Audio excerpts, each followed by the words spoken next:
గత ప్రభుత్వాలలో జరగని అభివృద్ధి తెలంగాణ రాష్ట్రం ఏర్పడిన తర్వాత ముఖ్యమంత్రి కేసీఆర్ నేతృత్వంలో జరిగిందని ఎమ్మెల్సీ ఎంఎస్ ప్రభాకర్ రావు అన్నారు.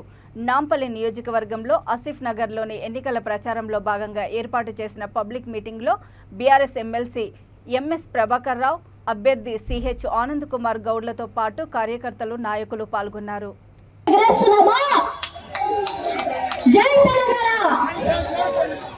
చాలా చక్కనైన స్పీచ్ ఇచ్చింది పల్లవి. కార్యక్రమానికి చేసిన ముఖ్య అతిథులుగా మరి పెద్దలు కేటీఆర్ గారికి కేసీఆర్ గారు బహుమతి ఇచ్చాడు, ఒక మినిస్టర్ ఇచ్చాడు. ఏ విధంగా హైదరాబాద్ లో ఉన్నటువంటి భాగ్యనగరంలో మొత్తం కూడా జిహెచ్ఎంసీలో 24 సీట్లు కృషి చేస్తా ఉన్నారు. అలాంటి కొడుకున్నందుకు చాలా గర్వపడాలి. కేటీఆర్ గారు మన ముందరికి వచ్చి ఒకటి అడుగుతాను, గట్టిగా చెప్పండి, మనకు కరెంటు కావాలా, కరెంటు రోజు కావాలా లేదా? 24 వచ్చారు చెప్పండి. అందరూ గట్టిగా నిద్రావస్థలో ఉన్నారు. కరెంటు కావాలా వద్దా? రావాలా లేదా? మనకు నీళ్లు మంచిగా రావాలా? లేడీస్ కు ఒక మిషన్ అంటే నిజంగా చెప్తున్నా, నాంపల్లి కాన్స్టిట్యూన్సీ నుంచి ఈ బీఆర్ఎస్ పార్టీ అభ్యర్థి ఆనంద్ కుమార్ గౌడ్ గారు ఇక్కడ నుంచి పోటీ చేస్తా ఉన్నారు. మీ ఆశీర్వాదం కోసం వారు ఇక్కడ వచ్చినారు.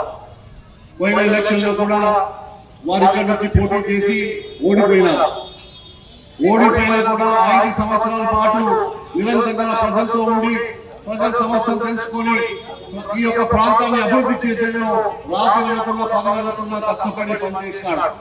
అలాంటి వ్యక్తికి మరొకసారి మీరందరూ కూడా ఆశీర్వదించాల్సిందిగా నేను మీకు కోరుతా ఉన్నాను. మీరు చూసినారు, మన రాష్ట్రం నూతనంగా తెలంగాణ రాష్ట్రం ఏర్పాటు చేసుకున్నాం. ఉమ్మడి రాష్ట్రంలో ఉన్నప్పుడు తెలంగాణ ప్రాంతానికి అన్యాయం జరిగింది. మనకు రావాల్సిన నిధులు రాలేదు, మన పిల్లలకు రావాల్సిన ఉద్యోగం రాలేదు, మనకు కావాల్సిన అభివృద్ధి మనకు కాలేదు. అందుకే ప్రత్యేకంగా రాష్ట్రం రావాలి, మన అధికారులు రావాలి, మన వాళ్ళు ముఖ్యమంత్రి రావాలి అనే ఉద్దేశంతోనే ప్రత్యేక తెలంగాణ కోసం మన తెలంగాణ బిడ్డలు ఎంతో మంది త్యాగాల ఫలితం వల్ల ఈ రోజు మనం తెలంగాణ తెచ్చుకున్నాం. తెలంగాణ తెచ్చుకున్న తర్వాత మనం చూసినాం 9-10 సంవత్సరాల్లో అనేక అభివృద్ధి కార్యక్రమాలు, సంక్షేమ కార్యక్రమాలు రెండు కూడా చేసుకుంటూ ముందుకెళ్తా ఉన్నాం.